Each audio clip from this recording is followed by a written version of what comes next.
শ্রদ্ধেয় প্রধান শিক্ষক আর অন্যান্য শিক্ষক শিক্ষিকাবৃন্দ এবং আমার প্রিয় সহপাঠী ষষ্ঠ শ্রেণীর ছোট ছোট ভাই বোনেরা, সবাইকে জানাই আসসালামু আলাইকুম। আর শিক্ষক দিবসের এই মহান আয়োজনে আমাদের মাঝে আমি আলিজা সহযোগী করতে পেরে অত্যন্ত আপ্লুত। এই মহান দিনে আমরা আমাদের সকল শিক্ষকদের প্রতি শ্রদ্ধা ও নিরন্তর ভালোবাসা জ্ঞাপন করছি, যারা আমাদের জ্ঞান ও প্রগাঢ় পথে নিমজ্জিত করে ভবিষ্যৎ গঠনে গুরুত্বপূর্ণ ভূমিকা পালন করে থাকে। শিক্ষক দিবস কেবলমাত্র একটি অনুষ্ঠান নয়, বরং একটি সমাজের মাঝে থাকা শিক্ষকদের অসামান্য অবদানের প্রতি সম্মান জানানোর একটি বিশেষ উপলক্ষ।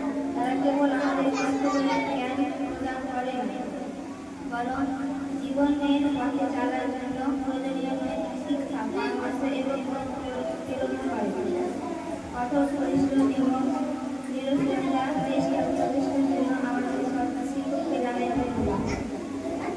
তারা আমাদের শুধু জ্ঞানের প্রেরণা করে না, বরং সুনাগরিক হতে শেখায় এবং আমাদের মাঝে থাকা লুকায়িত উচ্চাকাঙ্ক্ষাকে জাগ্রত করে। শিক্ষকদের দেখানো পথ আমাদের ভবিষ্যৎ গড়ে তোলে। তাদের দেওয়া শিক্ষা ও আদর্শের মাধ্যমে আমরা নতুন কিছু শিখি এবং জীবনে সেটা বাস্তবায়ন করার মানসিকতা তৈরি করি। সকল শিক্ষকদের তাদের ভালোবাসা, জ্ঞান এবং সমাজের জন্য আবারও ধন্যবাদ জানাই। তাদের সকলের প্রতি আমাদের শ্রদ্ধা ও কৃতজ্ঞতা। আসসালামু আলাইকুম।